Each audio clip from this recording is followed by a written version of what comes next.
Generamos un análisis profundo, crítico, propositivo, concluyente y recomendatorio del ambiente político, económico y social de nuestro país.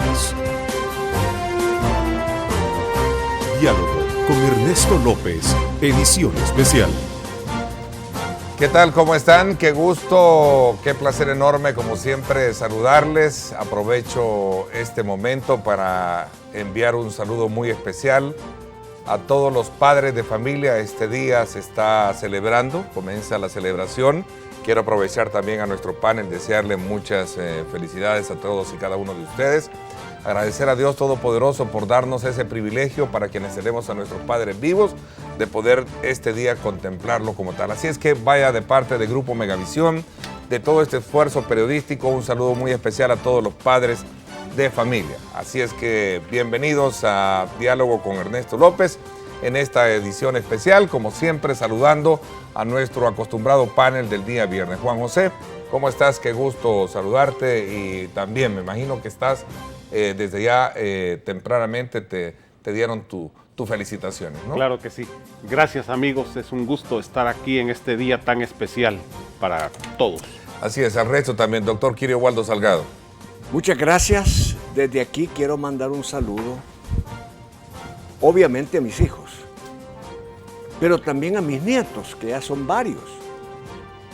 Pero extrañense por esto que les voy a decir. Quiero también mandar un saludo a mis bisnietos que viven en Australia. Sé que este programa lo está viendo mi hijo con sus nietos y para mí es un gusto poder enviarles este mensaje en este Día del Padre. Bueno, saludos cordiales hasta Australia, ¿no? Gary Zafio, ¿cómo estás? Bien, muy buenos días y bendiciones un también. saludo en mi casa a mis hijos. También a ti, Julio Valdivieso. Felicidades en este día, ¿no? Gracias igual y a todos los padres del Salvador. Bueno, este viernes en nuestra edición especial analizaremos 3 temas que han ocupado la atención pública en la semana. El primero tiene que ver con los desacuerdos sobre incrementar el 15% el salario mínimo, tema que por cierto ha despertado diversas reacciones más en contra que a favor. Pues desde el gobierno hasta algunos sindicatos han rechazado la propuesta del Consejo Nacional por considerarla paupérrima, ¿verdad? Incluso también hasta el mismo jerarca católico calificó esa decisión de aumento pues, en un contexto de algo que debió haberse mejorado. En un segundo tema vamos a aprovechar de debatir la necesaria implementación de una política de austeridad en el país. Y esto debido al escándalo que generan los gastos excesivos que se conocieron de cepa y que ya fueron reintegrados por el consumo de bebidas alcohólicas. El tema de la Corte de Cuentas, que por cierto el mismo presidente de la institución ayer también salió al paso para sostener de que no es una gran cantidad la que se destina para actividades que ya se conocen como implementa la institución. Y ahora pues tenemos también en el ojo del huracán, si lo queremos ver así de esa manera, el gasto que en su momento la Asamblea Legislativa ha hecho para obtener varios recursos técnicos, entre ellos pantallas LED, para leer los nombres de los diputados. Que por cierto, a mí en lo particular me gustaba más cuando estaban en cartulina porque se ven más se pueden leer mejor que ya en pantallas LED. Pero bueno, así está el país y las preguntas que siempre ponemos como punto de debate en nuestra mesa para desarrollarlo son las siguientes. Y veamos la primera, que dice así: ¿qué acuerdo debe de alcanzar el incremento al salario mínimo? Y decimos ¿qué acuerdo debe alcanzar? Porque como no hay un acuerdo que satisface, es más, creo que el presidente de la República lo va a regresar, lo va a regresar al Consejo Nacional del Salario Mínimo. No lo puede vetar, Julio, porque es una decisión de observar, sí, así es. Vamos a ver, la otra pregunta que usted va a recibir en sus pantallas y que nos va a ayudar también a dirigir este debate y que también usted aporte a través de @diálogo21, dice así: ¿tienen o no representatividad los trabajadores en el Consejo Nacional del Salario Mínimo? Este es el punto también en discusión, es decir, hay cierta insatisfacción de algunos sindicatos porque creen que quienes están al frente representándolos dentro del Consejo no tienen ni la legalidad ni la representatividad para poder de alguna manera haber negociado esta cuestión. Es un debate que creo que ya alcanzó hasta la misma Corte Suprema de Justicia, ¿verdad? Ese es otro elemento que también es importante que lo tomemos en consideración a la hora de entrar en este debate. Y la tercera pregunta que tiene que ver precisamente con el segundo tema, ¿verdad? ¿Cuál de los 3 órganos de Estado cumple con una verdadera política de austeridad? ¿Por qué razón hemos considerado esta pregunta? Bueno, porque al final creo que todos tienen y manejan un presupuesto y desde ahí se puede comenzar a ver, Juan José, si es que realmente existe una política de austeridad o en qué medida ellos la aplican o no se aplican. Esos son los elementos claves que determinan nuestra discusión de hoy. Sin duda alguna habrán otros elementos que se podrán introducir en este debate y que van a salir obviamente en la discusión que se tenga. Como siempre, también a ustedes los invitamos para que participen en una encuesta que medimos a través de nuestra cuenta en Twitter, @diálogo21, que dice de la siguiente manera. La pregunta es: ¿qué medidas debe tomar el gobierno para evitar gastos excesivos en las instituciones del Estado o en las instituciones públicas? Ahí tiene 4 opciones usted. Vea, la primera es realizar auditorías privadas, sanciones más drásticas, reducción de presupuesto, todas las anteriores. Ahí tiene usted la oportunidad incluso de participar y de esa manera pues ayudarnos a tener como insumo la percepción que tenga usted con relación a este tema. Juan José, a ver, ¿por dónde quieres comenzar? Nosotros estamos viviendo en un país en que todos, absolutamente todos los problemas sociales como que se nos agravan de repente y como que hasta que se vuelven muy graves, muy complejos, entramos a resolverlos. Imagínense que en este país hasta el tráfico, el día de ayer, ya va a aparecer en las encuestas como uno de los principales problemas del país. Todo problema social, amigos, que no se resuelve a tiempo, se vuelve complejo, golpea el conjunto de la sociedad y después resolverlo lleva tiempo, lleva esfuerzo y lleva dinero. El tráfico es el reflejo de lo que está pasando en una sociedad. Ese desorden, esa anarquía, hace falta que alguien ponga orden, pero no con abuso ni prepotencia, ni vayan a salir a partir de lunes a poner ese montón de esquelas. Eso no es poner orden.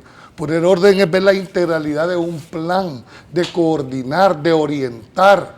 Pero que allá se ponen en una recta con una pistolita, por supuesto que van a agarrar. Eso no es la forma de coordinar. Empiecen primero por poner orden en la capital, empezando por ustedes mismos. A ver, Sin dejar de tomar en cuenta que en esta ciudad no hay señales. Aquí hay unos accidentes tremendos cerca de mi casa. ¿Por qué? Porque sencillamente el alto no se mira. pero que Pero aunque es parte haya, de lo no mismo. se respetan. Es parte de lo mismo. Mira, yo no soy experto como lo fue Julio en el tema de transporte, pero es bien, para mí es la cuestión bien simple. Aquí la arbitrariedad mayor son el transporte público. Si el transporte público se llegara a arreglar, mucha gente lo ocupara. Sí, tenés razón, no lo fuera, está en la dimensión, fuera Gonzalo, seguro. Pero hay se más justo en la privado, dimensión, pero no hay solo más hay más privado, hombre. Claro, el daño, y que se supone que son educados. Ayer no fue un bus que te sacó una pistola pero para amedrentándote ¿qué es así lo de que como- puede arreglar el Estado ya? El transporte público. Y yo te digo, si arreglase el transporte público, mucha acuerdo. gente ¿Sabes lo, qué hiciera el lo Estado ahorita? ocuparía y ¿Sabes qué ocuparía hiciera el menos Estado carros. ahorita, Garrido? Que no le cuesta mayor cosa, escalone el horario.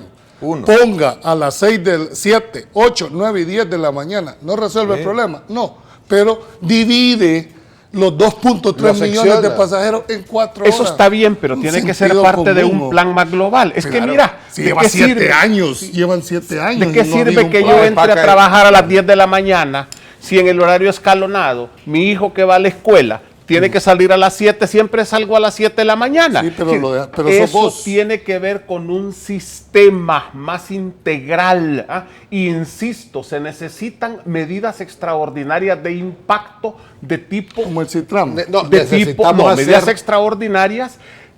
Citram, por un lado, ha contribuido a resolver el problema y por otro lado lo ha complicado. movilidad de mucha Yo sí gente, creo que sí. Citram se ha prestado un mejor servicio a Es la una ciudadanía, línea más pero de ha buses. cerrado más, pero ha complicado en esa zona el Ameritamos tráfico. hacer un seminario en CEPA Juan José, ¿sabes por qué? para el estudiar la Citrans situación. aparentemente resuelto el problema, porque lo van cuidando radiopatrullas, le van Tiene una abriendo, vía libre. le van abriendo Tiene la calle calle para los ellos radiopatrullas. Mira, ahí por el Salvador ¿a qué del Mundo costo? Sí. pasa el Citrán y da la vuelta. Al Citrán sí le franquean la vuelta y lo regresan a su ruta. Pero a los demás, Los demás. pero Sería ¿a qué costo? Las para un medidas programa. individuales no resuelven Vámonos el en el problema. programa. O se ve en una perspectiva integral. Hagamos un medidas de programa impacto solo de entrada. tema de transporte Si y con aquí lo gusto. estamos Porque, abordando, no, pero licenciado Valdivieso. no, porque el tema era otro y esto se pero- necesita una serie de análisis. ¿Querés que analicemos el Pero Citrán? usted no Analicemos necesita- Citrán. usted no necesita analizarlo ¿Cómo tanto no? si ayer se vio metido en ¿Cómo? un congestionamiento y Va, todo. pero Alguno, eso- pero alguno ese- de, a ver, hoy. alguno de los que estamos aquí duda de lo que está diciendo Bessie Ríos ahorita, de Sí, que sí. es la ley de la selva. Es correcto. Es correcto, Es correcto. absolutamente correcto. Es correcto. La violencia social. Y aquí la gran pregunta es qué está haciendo el Estado para paliar o contrarrestar eso. La fijación de este salario, si no va aparejada de una serie de medidas, de nada va a servir. Yo siempre he considerado que son salarios inflacionarios. Ni siquiera se ha aumentado cuando ya empiezan todos los ajustes al respecto. ¿De qué sirve? ¿De qué sirve de que pasemos discutiendo casi un año el salario mínimo cuando en la realidad, a la hora en que el trabajador percibe el salario real, eso no es efectivo para él? Entonces, ¿qué es lo que ha pasado aquí? Una deslegitimación de que ese acuerdo no sirve. ¿Por qué? Porque los que están ahí representados no asumen o por lo menos no representan a la clase trabajadora.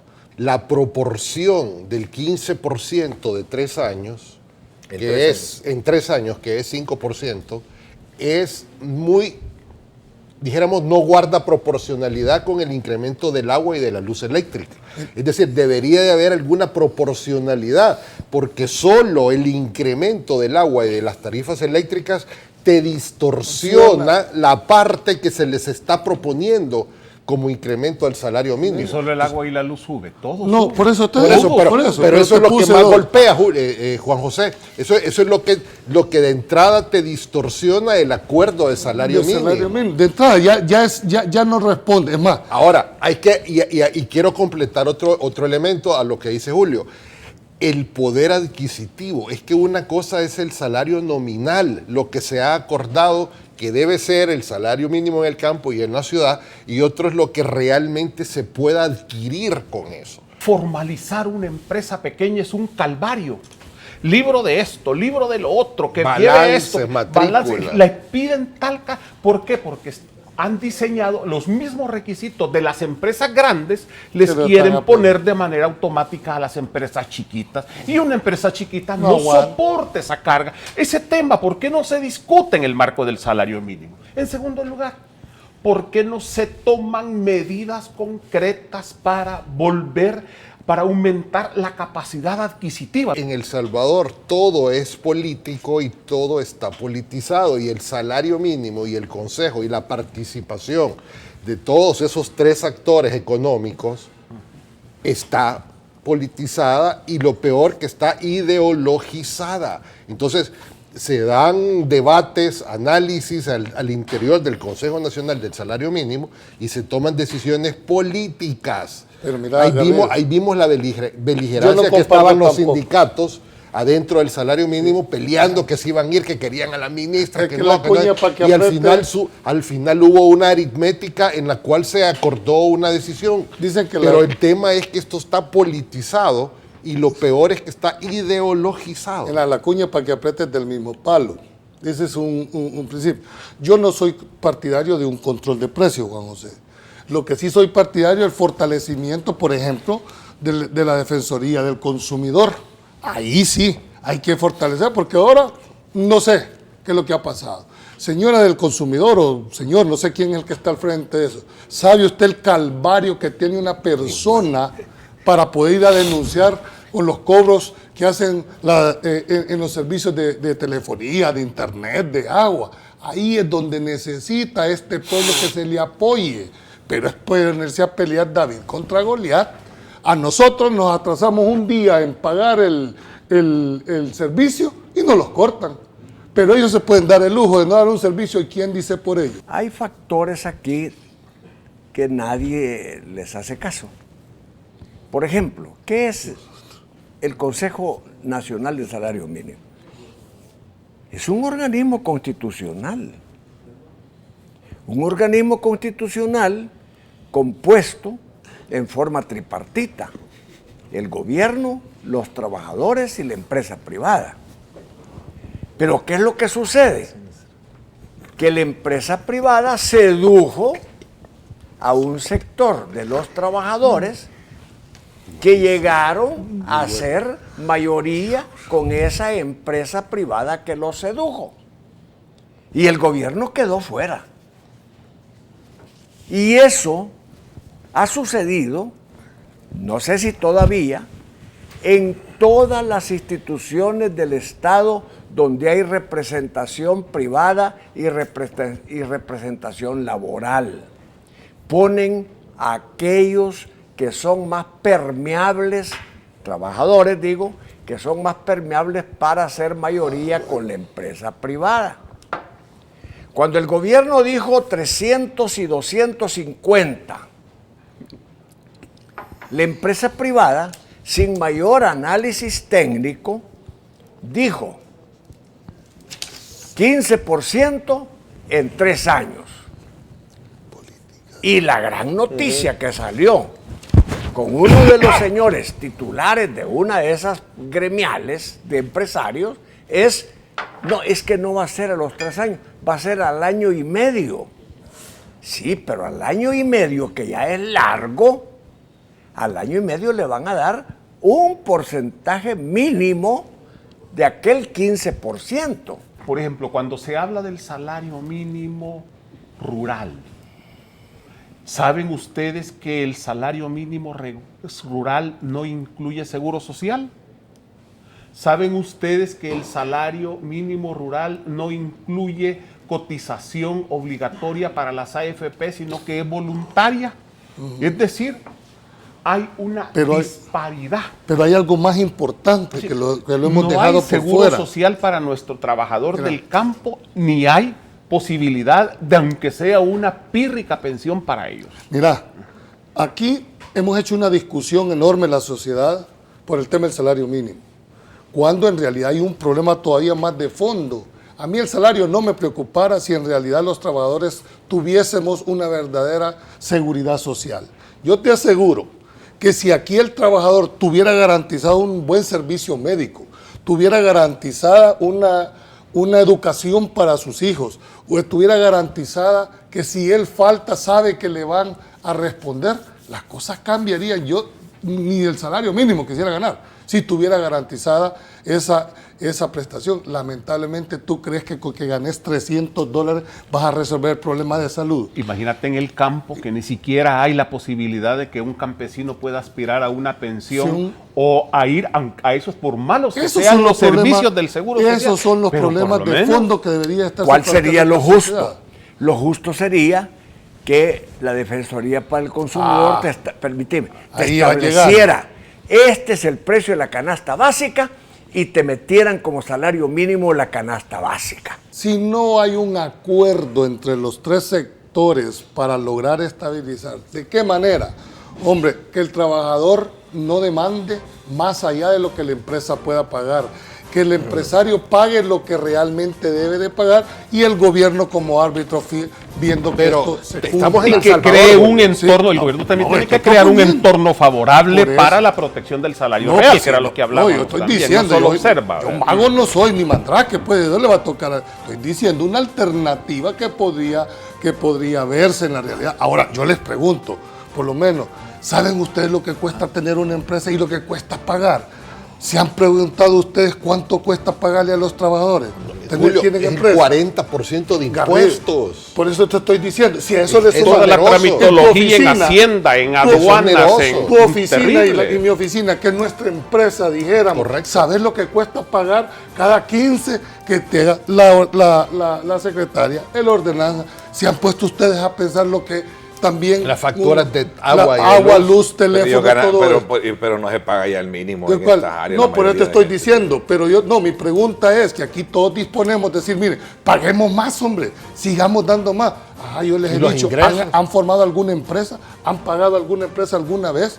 Es que esas son las realidades con las que nos enfrentamos todos los días. No, pero tampoco estamos diciendo no, suban, estamos diciendo una visión integral. No, Juan José, lo con que yo estoy equidad. planteando es una racionalidad que debe de haber en el gasto. Vos no podés decir, mire, vamos a pagar salario mínimo igual a todos. No se puede. Hay unas empresas que podrán hacerlo, otras que no lo van. ¿Y qué van a terminar? Despidiendo gente. Y no eso dijimos al Despidiendo principio. Pues, lo otro. Es decir, tiene que haber una racionalidad en el cual, así como está, con una medida uniforme. Hay pequeñas veo empresas que con franqueza, yo he platicado y me han dicho, mire, si sube demasiado el salario mínimo, No van yo a apenas poder. logro pagar 4 empleados, voy a tener que despedir uno. Ajá, y Esa es una realidad. Entonces, esas cosas no se ven en el salario. ¿Por qué? Porque todo está hecho a la medida de... Es que el problema es que la representación en el Consejo no solo está distorsionada por el lado de los trabajadores, también está distorsionada por el lado de la empresa. No se puede seguir avalando o adecuando situaciones a las que actualmente estamos en este momento. Aquí se ha hecho un escándalo enorme, no por los montos que han hecho algunos funcionarios en tema de licores o en temas, sino la indignación que le hace al pueblo ese tipo de situaciones. ¿Qué necesidad tienen de exponerse, en este caso, que se conoció, de destinar $5,000 al año en licores y hasta en cigarros? Hombre, eso raya con la falta de inteligencia. Si se quieren tomar, tómeselo. Y ya va a salir uno y va a decir, bueno, pero es que así lo hacíamos antes. ¿Y eso qué tiene que ver? ¿Es una justificación que porque antes se hacía se iba a hacer ahora? Yo creo que no. Aquí se ha puesto el dedo en llaga. Aquí nos vamos de espaldas por esa situación que se ha visto y por el otro lado aquí hay licitaciones que se han, contratos que se han entregado sin licitaciones. ¿Y quién dice algo? ¿Quién dice algo? ¿Quiénes son los llamados a controlar ese tipo de situaciones? Ya vamos a llegar en un momento determinado a hacer una exposición de lo que ha estado pasando a ese nivel para que veamos qué calidad. Y quiero terminar con esto, porque por ahí alguien dijo, bueno, miren, si devuelven el dinero, aquí se acabó. Momento, eso no es así. ¿Cómo? ¿No es así? No. Eso no es así. Eso Es está decir, como que no es beba ahora y pague después. No, me refiero que si alguien devuelve, eso está como en el delito cuando hay una excusa absolutoria. Hay delito, hay delincuente, lo que no hay es pena. Así que con todo el respeto de esa persona que emitió esa opinión, no es cierto que con eso lo que no va a haber es sanción, pero que sí hubo infracción, que si hubo delincuentes, lo que no hay es sanción. Tenga mucho cuidado. Cuando se trata de gastar, todos son compadres. Nadie se hace bulla. Nadie se ataca. Hasta se invitan. Mira, la asamblea tiene un derroche de dinero increíble. Y no me refiero el pago para los empleados, los bonos de los empleados. No. Me refiero a otras cosas. En donde, en algunas veces, Juan José Martel, en aquellas comilonas de antes, había licor. Y nadie decía nada. La Corte Suprema de Justicia también tiene gastos exagerados en una cantidad de rubros que no son para la Administración de Justicia. Y yo lo decía el viernes pasado. ¿Y qué tal de las comilonas de Casa Presidencial? Del Ministerio de Relaciones Exteriores, de algunos ministros o funcionarios que tienen relaciones con inversionistas. Es decir, hay donde recortar varios cientos de millones en el presupuesto que se pueden ocupar para la parte social o para la seguridad. Vigilancia. Una política de austeridad tiene que ser permanentemente vigilada. Definan metas, que se cumplan esas metas, pero no solo de ahorro, sino metas de resultados y tengan mecanismos de evaluación. Es decir, si aquí tenemos una política de austeridad de verdad, tiene que tener el componente de la integralidad tiene que definir claramente cuáles son las prioridades del gasto y tiene que generar mecanismos de vigilancia. Y termino con esto. Me gustó la idea que dijo Kirio de que invitemos al presidente de la Corte de Cuentas. A los tres, hombre. O a los tres si se puede. Qué bueno. Que viniera a la Corte de Cuentas a contarnos cómo es eso, cómo están ellos implementando la política de austeridad. Y además de eso, algunas cosas internas de su funcionamiento, lo que ahora se planteó, creo que tiene derecho a una respuesta, a responder el señor presidente de la Corte de Cuentas en el caso particular que tiene. Invitémoslo y exijámosle integridad, prioridades y mecanismos de evaluación. Y que diga de quién el dinero va a alcanzar. Va a alcanzar el dinero o va a alcanzar para más cosas. Pero además de eso, si lo hacen, Kirio, fíjate que lo importante es que se puede justificar si la gente ve que el gobierno está gastando bien el dinero, hombre, y ve que hay realmente austeridad y eficiencia, la gente va a pagar impuestos con más tranquilidad. Pero aquí hay la imagen de incremento de impuestos y la imagen de mala administración. No, mira, y que diga la Corte de Cuentas de quién es el traje del mariachi, hombre. Porque mandan a inclinen a un mariachi. No defendas, al fondo. Ahí está ¿Cuál es la labor? No estoy defendiendo a nadie, estoy asumiendo el papel del ausente. Mire, es un mariachi institucional que tienen ellos ahí. Pero ¿y qué tiene que estar haciendo la Corte de Cuentas con mariachi, bo? Mira, lo que pasa es que para la gente es la indignación que hacen este tipo de situaciones. No se trata de montos, sino que hay gente que no hay medicinas en los hospitales. Hay gente que se está muriendo y ve este tipo de pilfarros. O sea, yo no estoy en contra de los gastos institucionales, es la racionalidad, Ernesto. En este momento el país está pasando por la época de las vacas flacas. Pero a mí no me parece congruente cuando se compran camionetas todoterreno. No parece congruente cuando siguen misiones en el extranjero. Debemos de entender que tenemos que socarnos el cincho todos. De nada sirve una política de austeridad si el organismo encargado de supervisar el buen manejo de los recursos está fallando. Ese es el punto. Eso es lo que quiero saber. Ese es el punto. Porque no el costo del traje del mariachi. Claro, constitucionalmente la Corte de Cuentas es el ente rector que debe fiscalizar las actuaciones administrativas y económicas del Estado. Gracias por habernos acompañado. Garrido, gracias. Igualmente, Julio Valdivieso, muchas felicidades y bendiciones. Gracias. A ustedes, amigos televidentes, gracias por habernos acompañado este día. Pásenla bien y, como siempre, recuerden lo más importante, amar a Dios sobre todas las cosas. 770 Boutique. El estilo no tiene talla.